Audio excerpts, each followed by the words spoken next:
You're listening to the world's smartest podcast network. When I go to Sacramento, I will pump up Sacramento.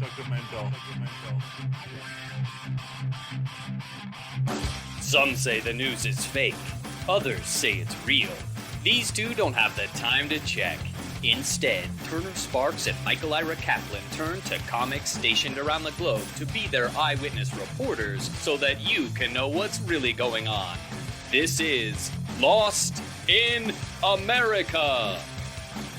All right, everybody, welcome to Lost in America, episode 217. My name's Turner Sparks. And I am Kaplan. You can find me at turnersparks.com. You can find this show, lostinamericapod.com. You can find Kaplan at Cap in America on Instagram. This show is on Instagram, at Lost in America Pod. We also have on the show today, we have Indian comedian Daniel Fernandes. Kaplan, we're talking about the farmers strike / protest / if we want to call it a riot that happened yesterday. I don't know. We'll get into that in a minute. Before we get to that, Patreon.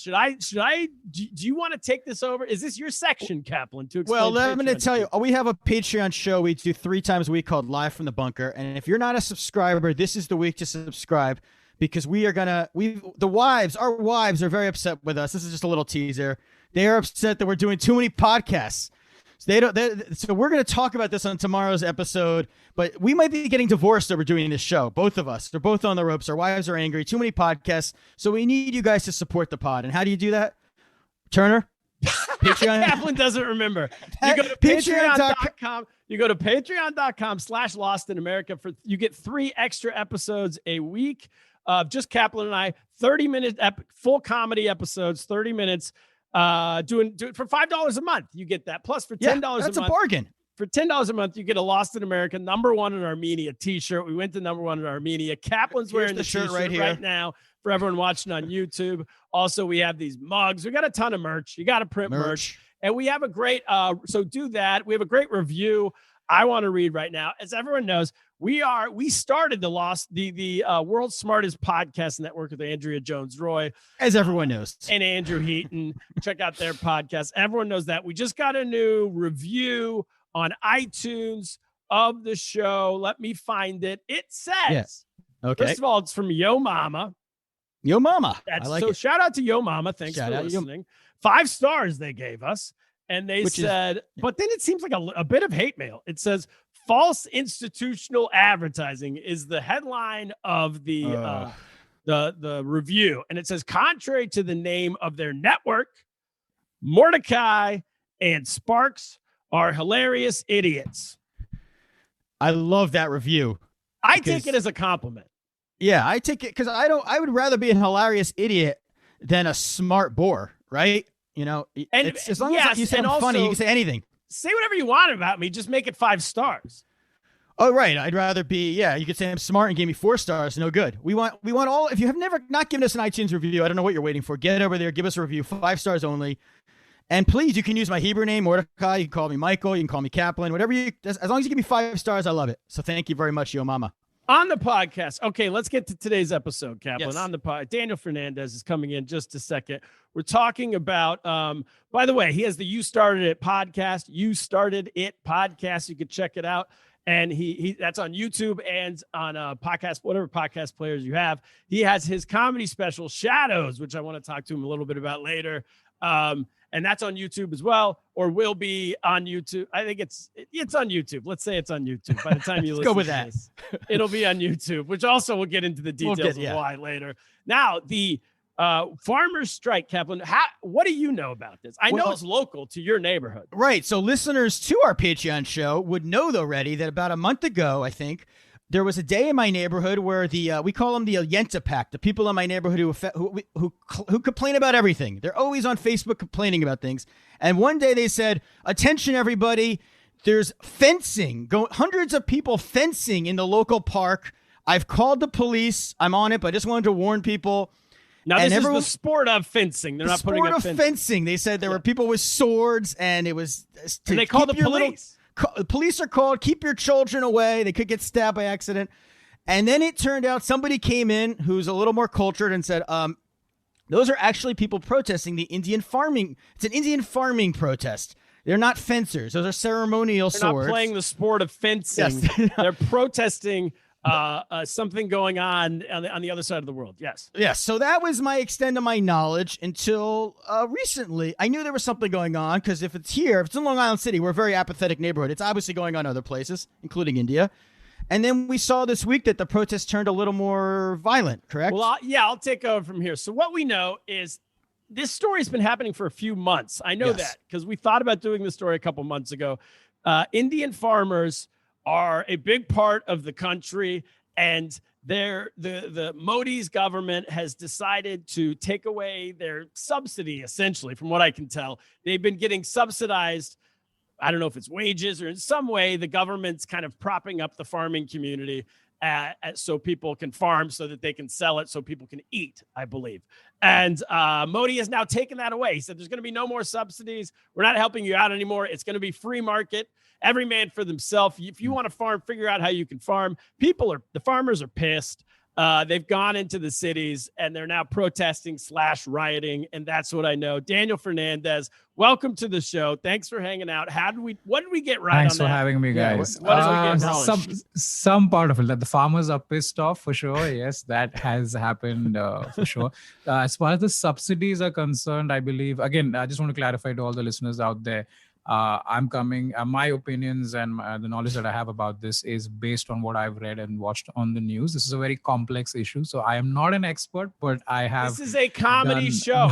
You're an expert to us, idiots. Oh, trust me. We're hilarious idiots. You're an expert. When people in India watch this, they're going to be fact checking a lot of stuff, which they don't do with the news, by the way. It's only when a comedian opens his mouth, you have to get everything right. That's why we sell ourselves as morons. Yeah. And then no one, Yeah, exactly. So here's what it is. All right. So the agricultural industry in India for the longest time has been regulated by the government. So they have something called the MSP, which is a minimum selling price, which assures farmers a minimum amount of income for their produce.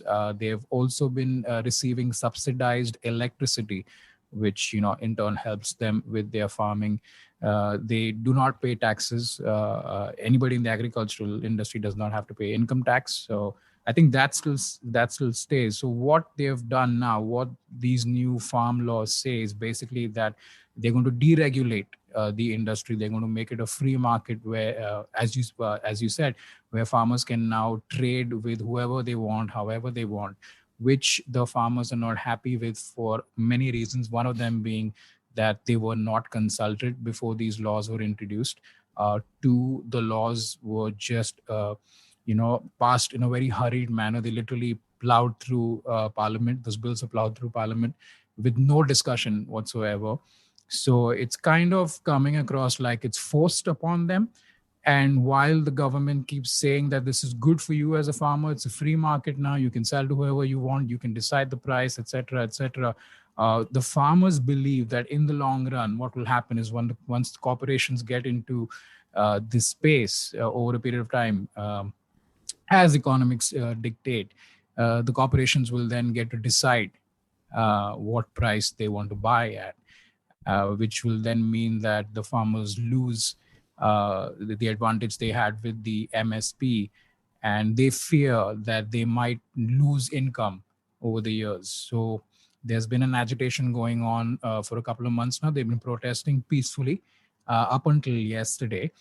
And then the government did speak to them. The Supreme Court intervened as well. The Supreme Court said that the laws will be stayed and they will set up a 4-member committee to discuss these laws with the farmers and arrive at a consensus. Except these 4 people in the committee have already publicly voiced their opinions about these laws, and they are with the government on this. So it's kind of like me going, hey, man, I know you have a problem with me, Turner, but let's sort this out. We'll set up a committee of 4 of my best friends. And they'll make sure, they're very neutral. They'll make sure that, we'll arrive at something where both of us win. So the farmers didn't like that. And then yesterday, we celebrated Republic Day, which is a big deal in India. So the farmers wanted to use that as a platform to voice their protest, and they were given permission by the police to arrive into the city, Delhi, the capital city, but they were told to stick to a certain route. And what happened was some of them deviated from the route, and then there was a little bit of rioting, and then some group of people broke through barricades and got into the Red Fort, and they planted a religious flag on the Red Fort. Now, here's where it gets a little complicated. The person leading this supposed riot is known to be a friend of the government. And okay. So you see what's happening here. So the farmers are going, hang on, that's not our guy. Right. He's a false flagger. It's a false flag. Yeah. False flag, yeah. Yeah. So he's gone in there and he set up a flag. So the Indian media, the news media, unfortunately, the majority of them are also pro-government. So they try to spin that entire situation as a riot caused by the farmers. And they actually, believe it or not, try to compare it to what happened at Capitol Hill. That's in America. I mean, so just on Kaplan and I reading these articles this morning, that's the first thing we thought. We go, nobody stole a lectern or anything out of there. Or anything. No, nobody stole a lectern. No laptops were stolen. Okay. Nobody. No Q shaman. He wasn't cow there. horns. Nothing. No shaman. Can we send the Q there? Yeah. What the media said was that the farmers actually removed the Indian flag that's hoisted up right on top of the Red Fort, and planted the religious flag, which is not true at all. I mean, of course, a lot of fact-finding missions were conducted, after which people showed that the Indian flag stayed. They did not touch the Indian flag. They planted the flag or hoisted the flag in a space that was vacant. And ironically, there are also clips going around of the Delhi police ripping the Indian flag off some of the farmers' tractors and throwing them onto the ground. So it's a very messed up situation, as you can imagine. And the religious flag they were planting, was that a Sikh flag or a Sikh flag? Okay. Yes, apparently it's a sacred Sikh flag. So are the farmers, Kaplan came across this before, but are the farmers it's 60% of the country we read is farmers. Is that correct? Roughly. Does that seem correct? I mean, that's what the New York Times It's close. It's close. Yeah. A large percentage of India's population is in the agriculture industry. A very large percentage of that population. And we should also say, before we keep going, we're talking about, it's yesterday for us, but when this comes out, it will be like 5 days earlier. We're recording. We're recording on Wednesday. Really? What's today? January 27th, I believe. So this will be out in a few days. Anyway, that's what happened. So 60% of the country, if 60% of the country is farmers, does Modi and his government need to, it seems like they would want to keep those people happy, right? Because those are voters as well. So it's a very tricky situation. The way the elections are set up in India is a little different from the US. You in the US you have two candidates. You have the Republicans and Democrats, whereas here you vote for a party, a political party, so you have to win by a certain number of majority to get into office. Now, I read recently that the BJP in the last elections captured about 38% of the vote share. Keep in mind, a lot of people in India do not vote. So out of the people that did That's vote, Modi's party. That was Modi's party won about 38% of the vote share, which was enough for him to maintain his position in the office. And so what's happening now is he, over the years, and this is what I read, this is also true, is that he keeps pandering to the 38%. Instead of trying to win over the remaining vote bank, he keeps pandering to 38%. So what he has figured is, as long as he keeps that 38% happy, it is enough for him to stay in power. So now, how many of these farmers form that 38% is something I'm not aware of. Yeah. Also, Modi is very pro corporations. Corporations. So that's where a lot of the funding for the party allegedly comes. So he's more interested in keeping them happy rather than the farmers. I mean, to be honest, I mean, in India, as is the case with most developing countries and in the world, if you're poor, nobody really gives a shit about you, no matter what you do. Beyond a point, you're just another farmer. I mean, in Indian farmers, the suicide rate in amongst Indian farmers is some of the highest in the world. But you still do not see much being done to alleviate that. You know, it's kind of sad because they are killing themselves over loans that are not that much for someone who's doing even reasonably well. But the kind of hardships that they face. While on the other hand, you've got these corporate cronies who have swindled the economy to the tunes of millions of dollars, and they are scot-free, or they've fled the country. And they sleep well at night, right? They sleep well at night. That's why Turney loves crony capitalism. He's big. Crony capitalism on the record. For the win. Yeah. Sleep well. Likes to sleep well. Kaplan's selling me out of it. Well, I know you've got on the record with that stance. So what? Why do I? This might be a deeper question, but we have time. Why doesn't everyone? Why don't more people vote? And is there some politician? I was reading, is it the mayor of Delhi or something? I might be off, but is there some politician that's trying to, this seems like a base of support you could get if you were an opponent of Modi's. You could say, hey, let's get all these farmers to vote, but vote for me, I'll support him, and then boom. Yeah, are you talking about the chief minister of Delhi? Maybe I am. Yeah, I think so. You could be referring to the chief minister of Delhi. Yeah, that's Arvind Kejriwal. So he's new onto the political scene, and his persona as a politician is more of the common man. I'm one of you guys. You know, I want to make things better. I don't want corruption. I want to be as open and transparent as I can be. So that's his stick. While Modi's stick is very communal. It's about division. It's about utilizing fear. It's about utilizing religion to get votes. So the election process, or rather, the reason why people make election choices in our countries is very complex. So you have a lot of the vote people. So keep in mind, India has a caste system. There's a socio-economic divide. So there's a lot that is segregating people. Where, in America, it's probably slightly simpler, where you have the red states and the blue states. But here in India, every state has a culture that's very deep-rooted and very different from the state right next door.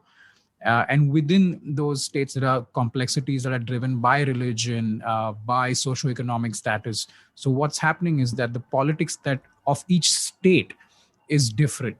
So to get everyone to arrive at one vision for the country is very tough, because we don't have the same problems. So it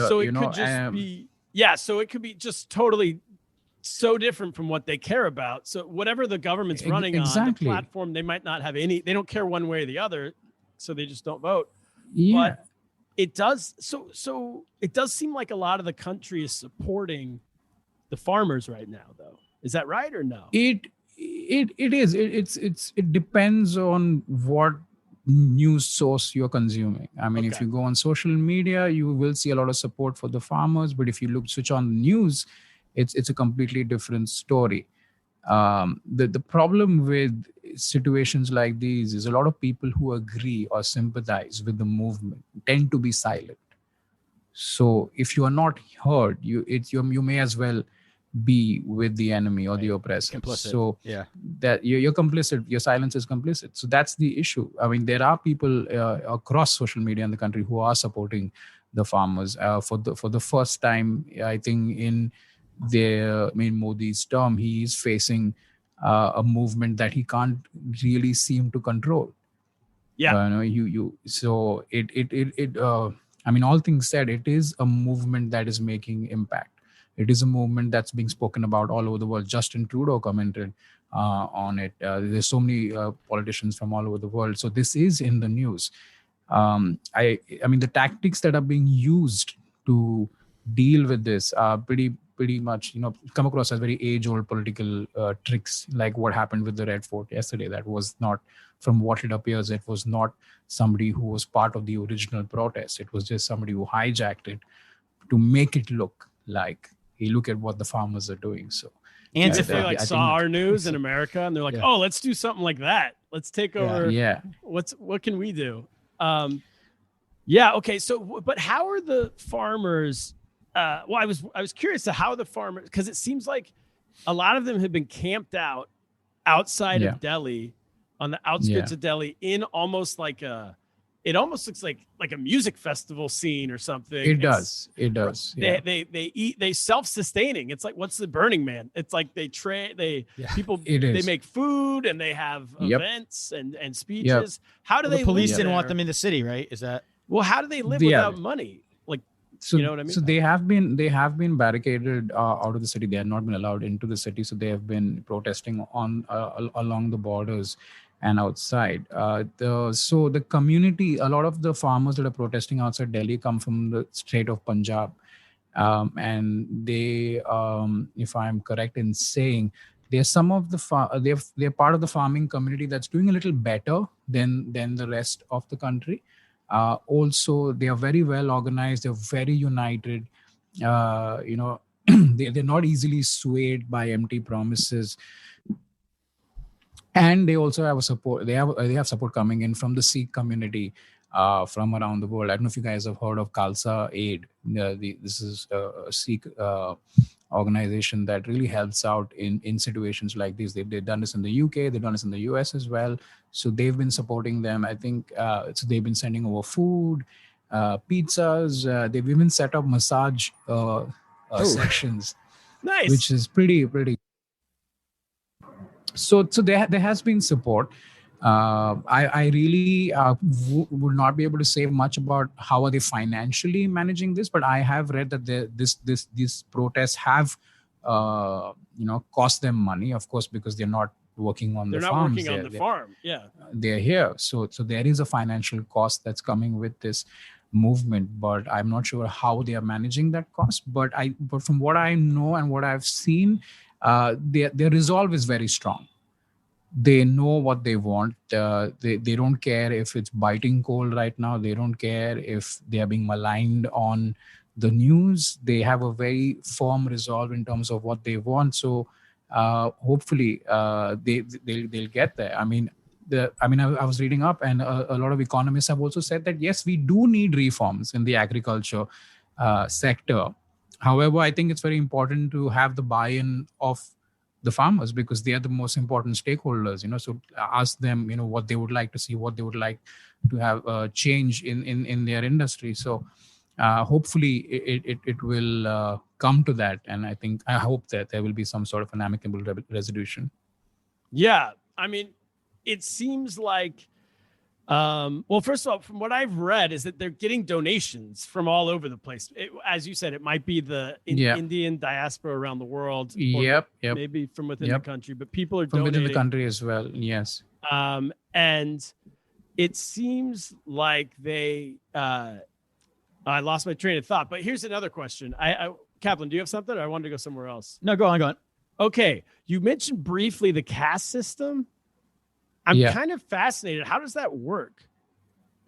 So within the Hindu religion, within Hinduism, they have groups, societal groups based on your birth, so to say. I mean, I'm not an expert on this because I'm Catholic myself, but within these groups, so the people on the top of the groups, I think they're known as Brahmins, they enjoy the most privilege. And if I'm correct, the people at the bottom of the group, that they call Dalits, they enjoy the least privilege. There was a time where untouchability was a thing in India.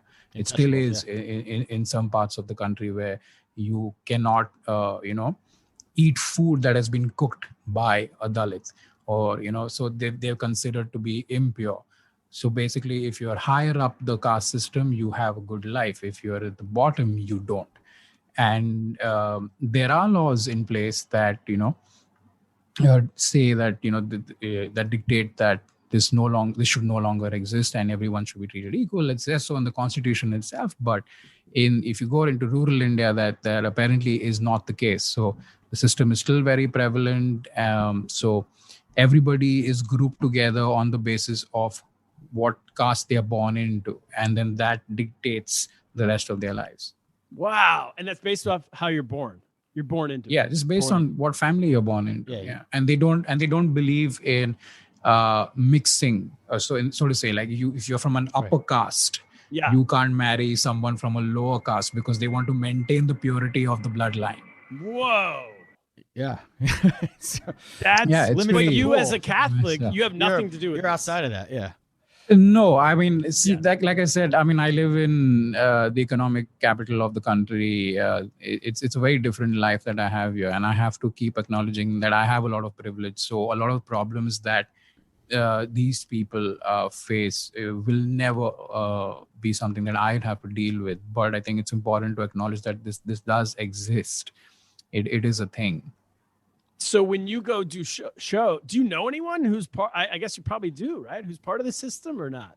I mean, you know, people in the upper caste. Not really. I mean, okay. So I mean, not yeah, like I would. Yeah, that's Kaplan's right. I mean, I know people who technically by their That's bloodline, what I mean, technically, yeah, by their bloodline can be considered as upper caste, but these are people who've so to say renounced the caste system. They don't believe in it, and they're pretty liberal. So in the cities, largely in the bigger cities in India, you wouldn't see it being so obvious and in your face unless it comes down to a question of, hey, my daughter's getting married, so what caste is the boy from?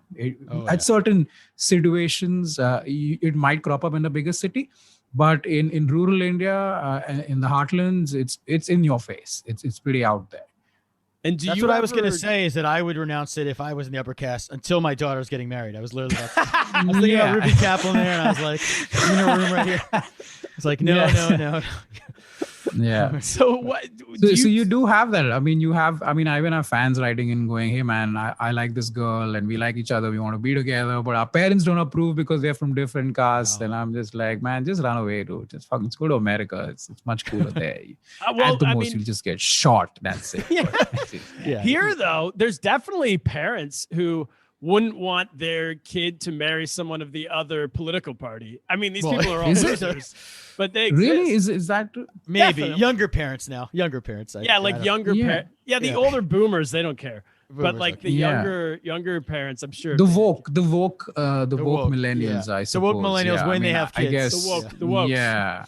And I've heard people that say, would be like, a big factor. How could you be friends with someone who has a different political whatever? But that's what their choice is, at least. It's you're not born into it. You're not born into that. That's true. Exactly. But also up until many years ago, our political choices were private. I mean, before the advent of social media, nobody really spoke about who they voted for. That's true. Or it wasn't much of a discussion. You were told not to. And now suddenly everybody has a mobile phone and they're all pretty vocal about who they support. And suddenly people are realizing, oh my God, I thought I knew this guy and he was my friend.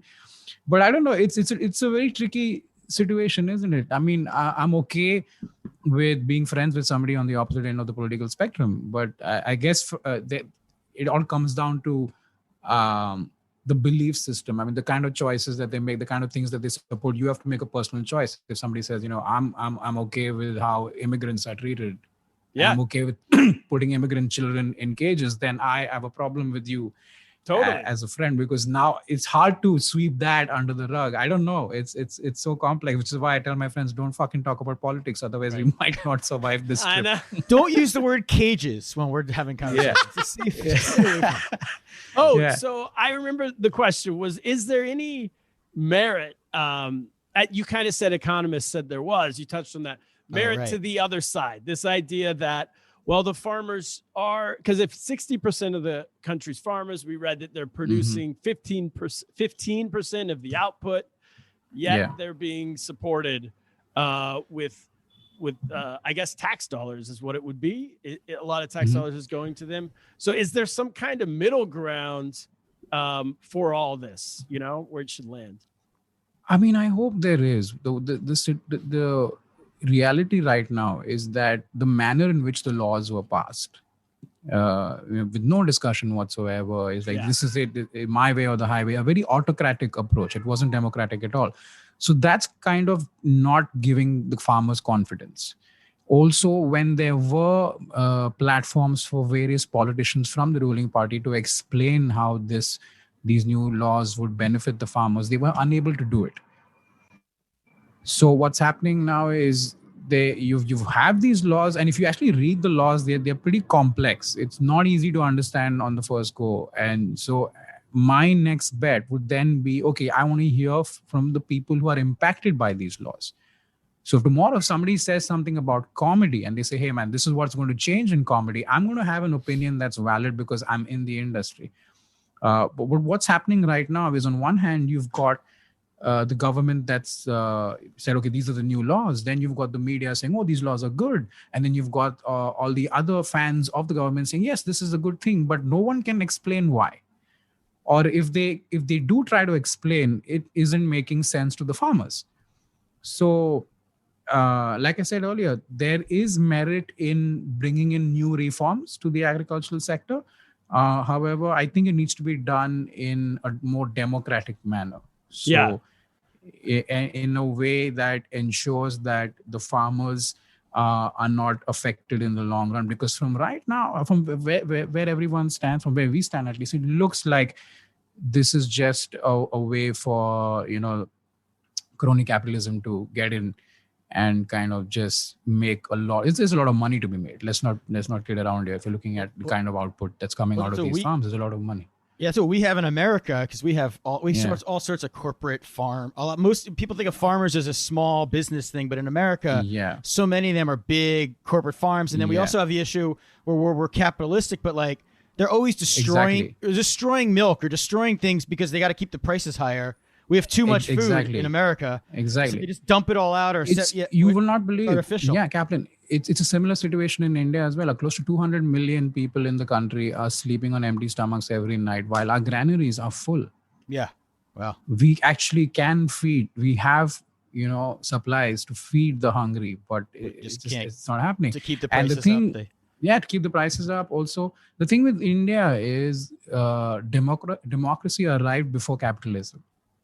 Right. Okay. As compared to other first world countries. So democracy got here first. So now capitalism is looking at going, hey man, where else can I dip my fingers? So it's a very tricky space. So India used to be more socialistic? Is that? When we got independence, we were largely pretty self-reliant, although we weren't doing that well. And then in the 90s, there was, the economy was opened up to the rest of the world, which is when the Indian economy really took off. And then we went from being one of the poorest countries in the world to being one of the largest donors to the International Monetary Fund. And then obviously in the last few years, the economy has taken a nosedive. I mean, there's a lot you can read about that and why that's happening.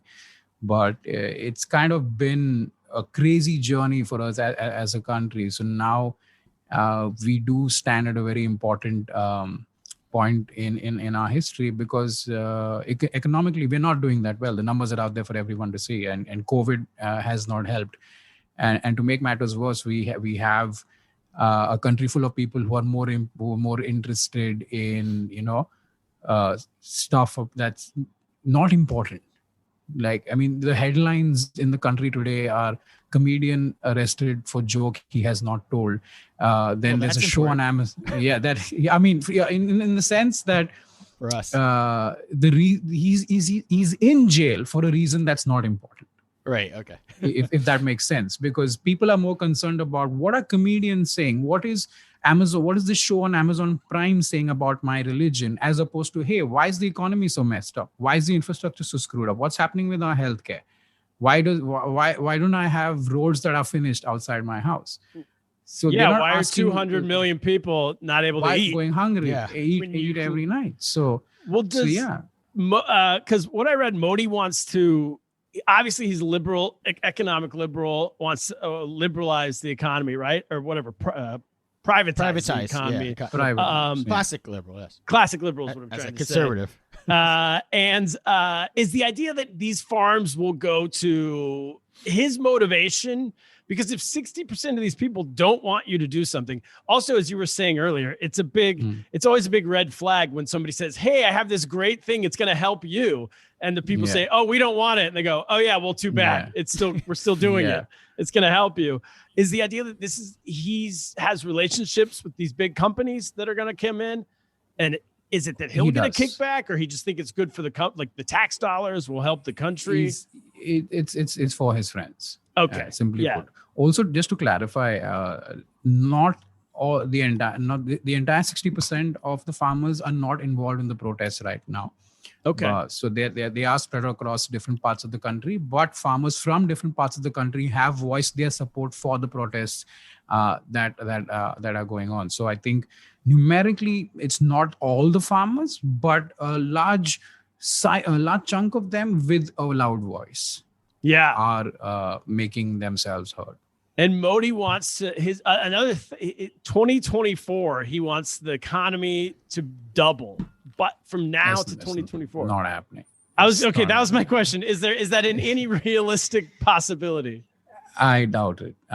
It's not happening. I mean, in 4 years. I think I think one of the campaign promises was to turn India into $1 trillion economy. When we're so far off from that happening. I mean, even now, Bangladesh, our neighbors from the east, their economy is doing much better than ours. With demonetization, I don't know if you know that this happened a few years ago, then the implementation of the goods and services tax, all of these things have kind of thrown our economy into a tailspin, because up until a few years ago, we were a cash economy, largely a cash economy.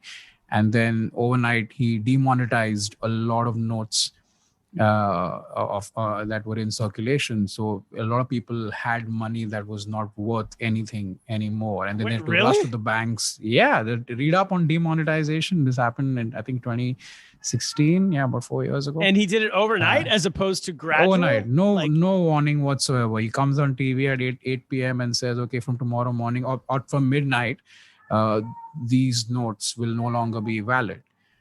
So if you had those notes, you had to then run to the bank and deposit those notes into your accounts for the notes for your money to be valid within 24 hours.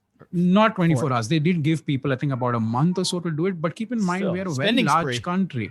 Yeah, we're a very large country, and a lot of the small and medium businesses, they operate on cash. They don't do digital transactions. So you suddenly took that money out of circulation. Small businesses were crippled. Then I think a year or two later, they implemented the goods and services tax, which a lot of economists say was not done in the correct manner. It was done rather haphazardly, which is also causing a lot of problems with the economy. So I'm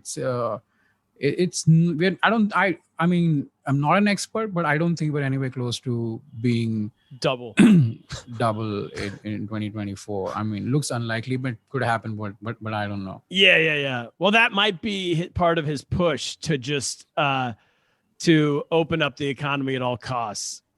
It could be, but here's the problem, Turner, is that the people are not interested in the economy. Okay. You've got a vote bank. You've got a population that's more interested in communal politics.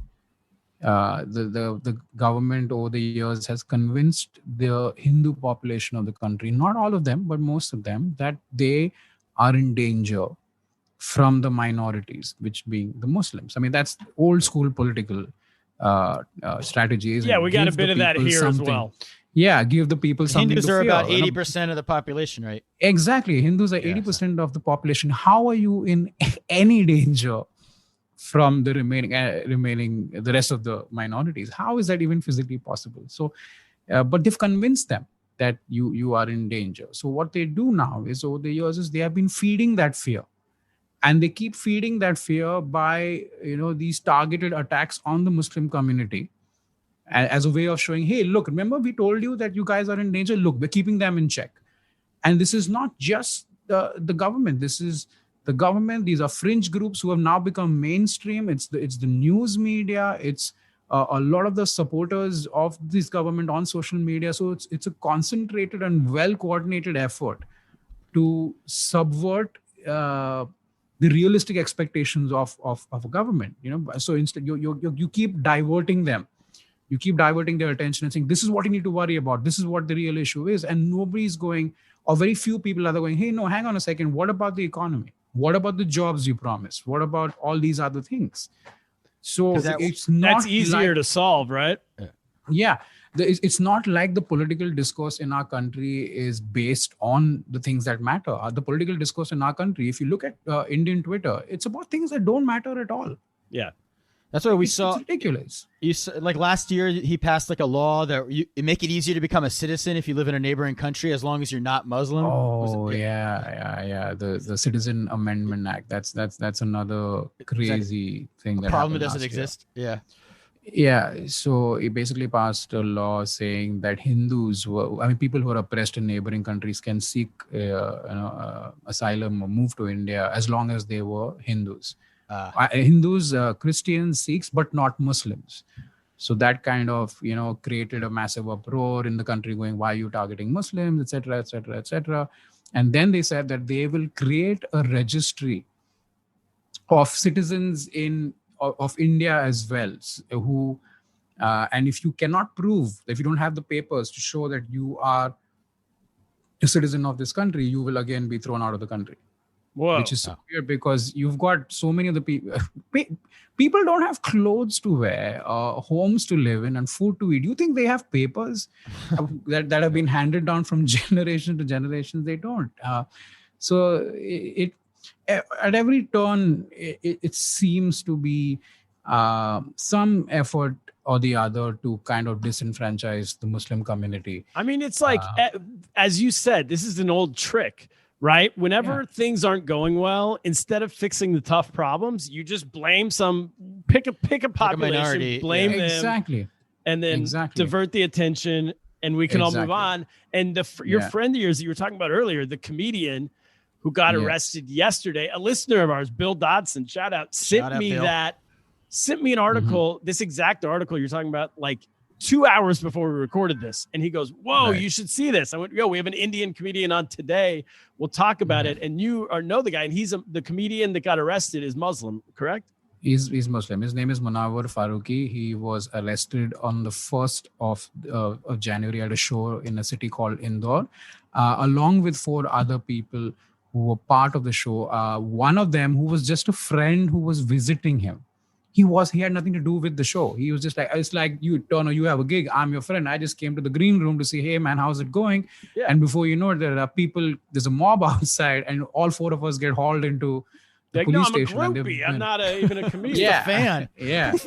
Yeah. So he's been in prison for 26 days now and the charges that have been framed against him are bailable. So he should have been out on bail within the first attempt. So we have the Sessions Court, we have the High Court, and the Supreme Court. So you can have 3 levels of appeals. So they applied for bail in the Sessions Court. That was denied. Then it moved to the High Court, and the judge at the High Court, if you've read, I don't know if you read this, but there was a hearing a couple of days ago, and he actually said, here's the background before I get into what happened at the High Court. Here's the background of Munawar. Okay, he's a young upcoming comedian, but who just blew through. I think and he's been doing this for about 3 or 4 years, and he's really popular today. He became big on YouTube, selling out shows across the country. He's hot right now, and he got very popular because of some of his videos that had jokes about religion, but now not just a specific religion. There were jokes about Hinduism. There were jokes about him being Muslim as well.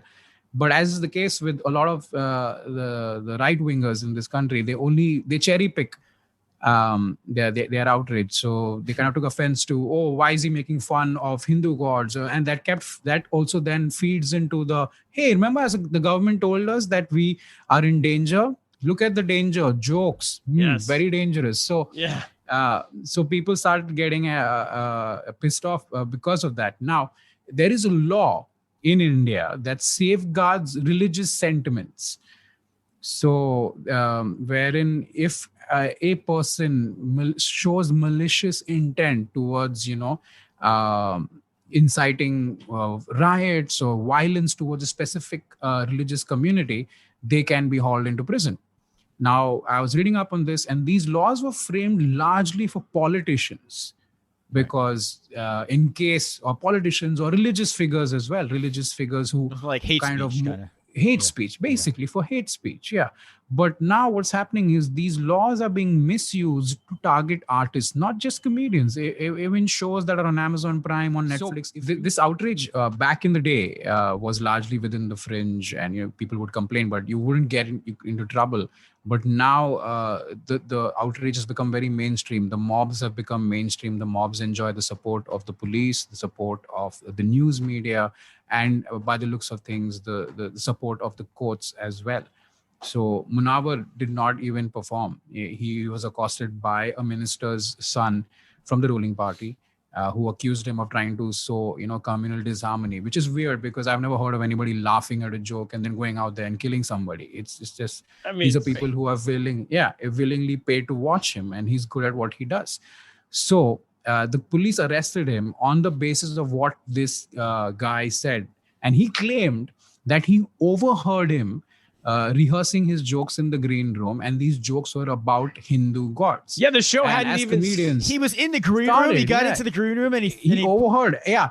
And as comedians, tell me this: when the fuck have we ever rehearsed our jokes out loud? Never. At the most, I actually never. That never happened. After running lines, maybe. I'm not going to name him, but I do remember one guy doing that 5 years ago at our club in Shanghai, and I didn't know him well enough to make fun of him.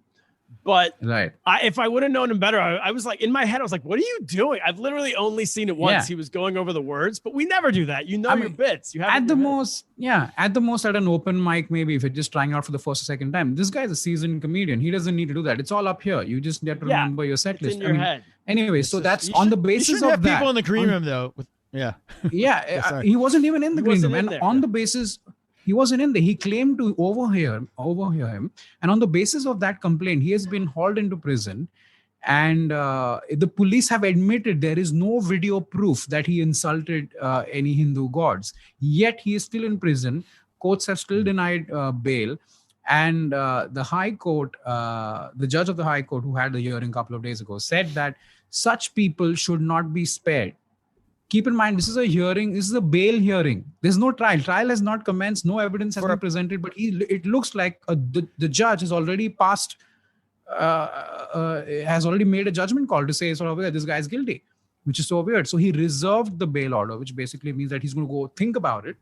And there's another hearing tomorrow to say if which will tell us if he gets bail or not. And ironically, tomorrow is his birthday. Tomorrow's Munawar's birthday. So I really, really hope he gets bail.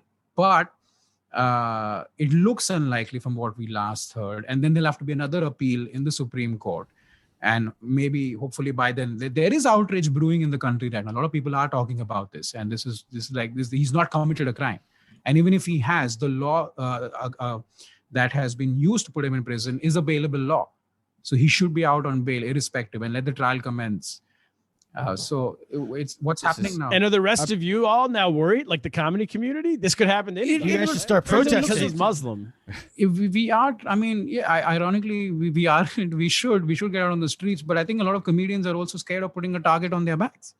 Yeah. Because if you are seeing in support, they'll come after. What if they come after me next or the other? To be fair, comedians don't wield that kind of power, do they? We make people laugh. We're not the kind who incite a mob or be part of anything that's violent. We just want to make people laugh. And do a show from the Red Fort. Just go down there. Yeah, at the Red Fort. Yeah. See, I'll tell you what's happening right now is the process is becoming the punishment. So what is happening is the police or the government or anybody who wants to trouble you is using the system and the many loopholes within the system to just send out a message to keep everybody else in line. He will get bail. There's no doubt about it. He will get bail, but maybe after a month and a half. So what's going to happen? Because the trial itself will take years. So they don't care about this case going to trial. It's about how can we make him suffer today? Right. And what message will that send out to all the other artists out there who are being very vocal about things that we don't want them to talk about? To scare the next guy. They need to get. Yeah. So what I'm basically saying is you guys should come to India for a tour. Let's end up in jail with him. They should. What they live should from an do- Indian jail would be great for our Patreon. That would be a good one. Yeah. What they should do is, you know how like if someone's like robbing places in the neighborhood, they put their picture up. Like, do not watch out. Don't serve this person. Comedy clubs should put the picture of that, like the son of the police chief or whatever. The minister. Yeah. The minister Don't put his perform. picture up. Be like, if this guy's enters, just don't even go on stage. But I guess your friend didn't go on stage. He stepped on stage, and as soon as he went onto the stage, there's a video of this out there. As soon as he went on stage, he was accosted on stage by this guy, and Munawar very politely had a brief exchange with him, where he tried to explain to him that, man, he's done jokes about all sorts of topics, and there's no intent to kind of sow communal division anyway. And it seemed like he was placated, but then he went outside, and 5 minutes later, a mob comes into storms into the venue, and then the police are there, and then he's arrested. So he basically he hasn't even performed. So he's in jail for jokes he has not told. That's crazy. At least let him tell the jokes. At least, You let him finish the set before you arrest somebody. Unless I've they're bombed bombing. before in my life. I bombed before in my life, but I've never been arrested before the show started. That seems like a tough one. It is. Save you. That was an issue in China when Andy Curtin and I, who put us together when we were performing out there. Our club had guidelines of what you could talk about and what you couldn't talk about, and it was pretty simple what you couldn't talk about. Comedians that were visiting would say like, "Oh, well, I don't see any. Take a look around. If there's any like spies or government officials in here, I won't do it. But if the government officials aren't in here, I'm going to say what I want." And what we would have to tell them is the government official doesn't have to be in the room. It could be the son or the daughter of the government official, or the cousin, and they get offended, and then they go tell them, even casually, they could go to dinner the next night and say, "Oh, I saw this comedian. I didn't like what they said." And then all of a sudden the people come find you. So that's too bad. That's what's actually happening. But I want to ask about your comedy, the Indian comedy scene, which Andy Curtin has visited you guys a bunch, told me about. And I remember him telling me years ago that he's like, "Mate, they're all on YouTube. They're all blowing up on YouTube, mate. Yeah, we're going to get on YouTube." And great accent. American comedian. That's my Australian.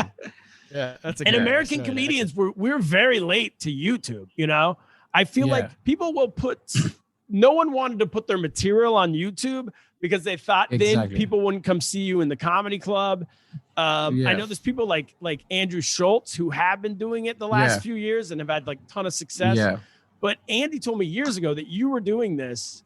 You were putting like a new video every week that was like a current event topic or something. Is that right? Yeah. I mean, that's how I kind of got a little bit of success on the internet. So every comedian here who's had any amount of success owes that success to the internet. So what happened, unlike what happened with America, you guys have a very strong club comedy network, club comedy system. Then you have television. You go on, you had the Lettermans back in the day, and but in India, we didn't have that kind of electronic infrastructure. We had gigs that were happening at pubs and clubs, but there were 50, 60 people at best. And then with YouTube really took off over here, because then a few comedians put up some of their videos, and those videos went viral, and a bunch of us went, "Hey, let's try this as well." So me personally, I started putting up videos about stuff that was in the news. So topical comedy I found quite enjoyable to write about. And then what we did was, a lot of us, we would put out stuff on the internet, but we also had a set that we performed at live gigs that wasn't online. Okay. And we would keep updating and refreshing that set. So in a way, what the internet did was it helped advertise who we were as comics. And then if people liked us enough, they would come watch a show. And then at that show, we would perform jokes that were not on the internet. That's how it all started. And now you have Amazon Prime and Netflix and a bunch of other OTT platforms that are here, and they are commissioning specials and other comedy formats. So it's getting bigger in a very different way as compared to an established system in America. I mean, up until recently, as you pointed out, Andrew now became big because of YouTube, and I am seeing other comedians. Mark Norman dropped his special on YouTube as well. So I think that is becoming a preferred route, and I think it's a good way to go, because you cut out the middleman, basically. Yeah. It's a very simple, low production cost. When you shoot your set, you keep putting it out there. If people like it, they come see you. They find you on Instagram. Then you tell them you're doing a show at this club, and they come see you there. I think to pull it off successfully, obviously, hopefully enough people should like your jokes. But then it helps if you have. You got to be good at comedy. Basic rule of comedy. Be funny. Like your jokes. Yeah. Be funny. Yeah. And then have a set that's not online. So, when that's like, people it's mind blowing to me that no one here ever thought of that. It was always and also, and the older generation of comedians, a lot of time, very shy from YouTube, didn't want to do anything on YouTube because they thought that I'm not selling it. Their goal was to put an hour together. A lot of them, it would take a long time, years and years and years to have 1 hour, absolutely sell that. And they're like, well, if I give it away for free, then what am I doing? But having these two sets, that's a much smarter idea, I think. I mean, also, it doesn't have to be for free as well. I mean, with YouTube revenue, you do get some money back. Now, I think a year and a half or so ago, I started a pay-as-you-like model for all my YouTube videos. So now if somebody watches my videos and if they go, hey, man, I like this and you want to pay for it, they can actually pay for it. So there's a PayPal link for PayPal. A PayPal link. Yeah, we've got PayPal for people who want to pay. That. And I started that with my special. So I actually produced my first special Shadows myself, and then I put it up on YouTube, and then I told people, hey, if you like it and you want to pay for it, go right ahead. And they did, and we recovered the production costs of the special in the first month and a half. Wow. People actually paid. Yeah. And then you probably get more people to come see you on the road because they've seen the special. And then they've seen the special, they liked it, your numbers go up on social media, and then, like I said, you have to keep feeding that beast. Of course. As the beast gets bigger, you have to keep doing more. So it's a constant hustle, no doubt. But it's, I think what I enjoy most about the Indian comedy scene right now is how independent it is and how there are no barriers to your own success if you want to work hard enough. Yeah. There's no agent coming in and sitting at the back of the room and going to call you on Conan or something like that. Well, here's the good news. In my career, there isn't either. So yeah. But you can be your own agent now. I know. I have a career, but no one's ever come and like picked me out of the room, which I don't think. I mean, I honestly love what Andrew did. I mean, Andrew was rejected by I think Netflix. So one of these bigger OTTs who's Andrew platforms Schultz. that said, hey, years ago. Andrew Schultz, you're not our type. Years ago, and he was like, "Fuck this album is going to go straight to the people," and that's what he did. I mean, he did what a lot of comedians in India did as well. Yeah. Netflix is now rejecting the best comedians in America on a weekly basis. Which is so weird. Mark Norman, Sam Morril, I think Joe Mackey. Yeah. I was like, how is this? Literally the best comedians in New York City are getting rejected by Netflix. I think Joe List. But why is that happening? Why is that happening? Is it because of management? Is that it? They're looking for a demographic. Is it because of they're white guys? Because of the cancel culture?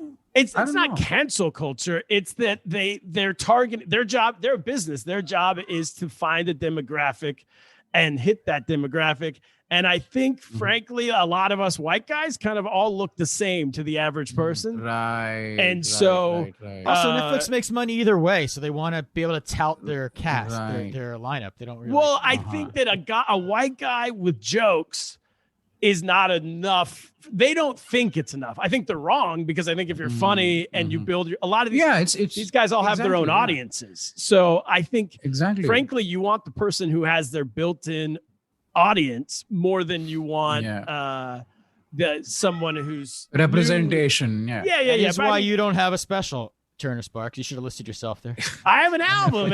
I know, but on Netflix, the radio. Netflix is. Oh no, I wouldn't have had one anyway. Let's be too modest. But I'm curious. I'm curious, Turner. If as a comedian, I know America has so many stand-up comics who are good. Yeah. What they sort who kill every night at clubs all across the country. Yep. If you don't get the special on Netflix or Amazon Prime, can you still have a good career financially as a comedian in America? I have a good career financially as a comedian. Yes, of course you can. You're okay. Yeah. It's what I do for a living. Yeah. It's a little tricky here. It's a little tricky here. Yeah. Oh. He's in the upper caste system. He's in the upper caste system. They take care of themselves out there. He's playing. Donna, you're a Brahmin comic. Yeah. Top Brahmin comic in America. What does that mean? Top Brahmin. No, there's ways to So Brahmins are basically the upper caste. Okay. Yeah, that could be it. That's me. I'm a Brahmin comic. Yeah. Yeah, you can have a career. You have to be, I ran a business for a decade in China. I had an ice cream truck business. Yeah. Then Andy and I started a comedy club. So I think it takes a combination. If you don't have all the network and the Netflix and everything behind you, then it takes a combination of, you're basically running a small business. So I have 15 years experience running small business. So that's been really helpful to me. But I think if you're just a young artist who has no business mind or business experience, it's probably pretty difficult. But if you're like, hey, I have this, the jokes that's my product, what I do. Now I have to go out and sell myself. And then you put together your tour, you put together your audience, you build your audience through podcasts, stuff like that. And you go perform to your own audience, and who cares about everything else? You know? Right. And you can do it. I like what Bill Burr said, right? And I think that's something I live by as well. He said, I don't need everybody to like me. Totally. I just need enough people to like me so that I can just do this for the rest of my life. And I mean, that's it. That's exactly. Just like Modi. You just need 38% of people. Tie it all together. Yes, just 38. Yeah. If you get 38% of the population to like you as a comic, you're in shape. Yeah. My gosh. I think that's it. So yeah. To last question on the farming thing. Sure. Have you seen any change? Are vegetables, like, this might be a stupid question, are they specifically expensive now, because it's subsidized by the government? Or is that an issue that anyone would side with the government? Because they're like, yeah, it is ridiculous. The farmers have, tomatoes cost $7 or something. Right. So a lot of the vegetables and essential commodity prices are actually largely influenced by fuel prices. So every time fuel prices go up in the country because of the logistics, because the vegetables and all essential commodities are transported across the country by trucks. So if the fuel prices go up, vegetable prices go up. I am not aware of prices being impacted because of the protests right now. I figure the prices are pretty relatively stable, but every time there's a fluctuation in fuel prices, yes, you do see prices of essential commodities going up. Well, if every farmer in the country was protesting, then the prices would go up because there'd be but I guess it's only there'd be nothing left. See, the produce that's already in the market right now, the produce that's in storage is enough to cover, I'm guessing, the next few months, or I'm not sure what the numbers are. What I think the impact of these protests, the immediate impact of these protests, I would reckon are being felt by the farmers themselves and not the end consumer just yet. Not yet. What about the for that to happen, I would guess the entire country, all the farmers in the country will go, hang on, we're not going to grow anything for a year. Fuck you. And then we have to dip into our reserves. And then once the reserves are completely depleted is when we're going, holy shit, where are, we can't import produce, give the farmers what they want. But that just seems like a very long, drawn out. And also scenario. The farmers would probably run out of money first. Exactly. Before the country would run out of money. Well, we have a lot of kale here in Brooklyn. We could ship off to you guys. There are a lot of hipster farms here. And what about the prices would blow your mind though. So if you're looking for hot sauce, they make a lot of that, and they're rooftop hipster farms. Local. When are the hipster farmers of Brooklyn going to protest against the? They don't know what's happening. Come on. Yeah, they're too busy fencing. Organic farming has taken off in India as well. So you have small organic farms that are slowly picking up. Are they protesting? What? No, not really. My last thing I was going to say is I saw that a lot of the farmers are setting fire to their burning. Oh yeah, I like this move. They're like it's like a form of protest against some of the anti-laws that are supposed to crack down on them. I guess pollution laws. Are they setting fire? Setting fire to their fields or something? Is that okay? Something So here's another thing, right? With the idea of being polluting the country, polluting Modi. No. This is something that no, they're not trying to choke him out. That's what I thought it was. That's I was what, I didn't know who they were trying to win over by that. I thought that could backfire. I thought if they just put smoke in the air.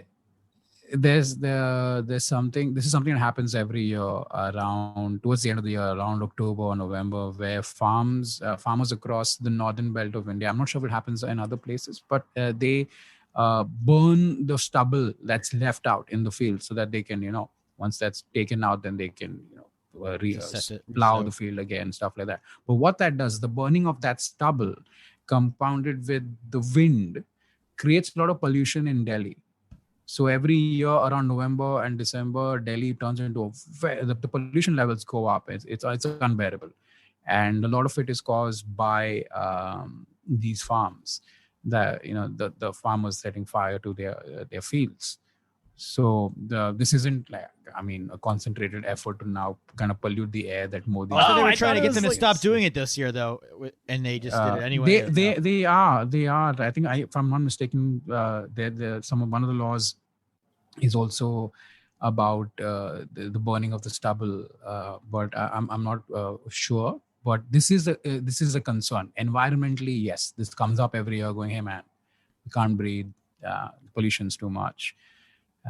But yeah, I don't know how that's going to. I can't imagine the Yenta pack of Delhi being happy that they're getting all this pollution coming in, but it's part of the circle of life with the farmers. I get it.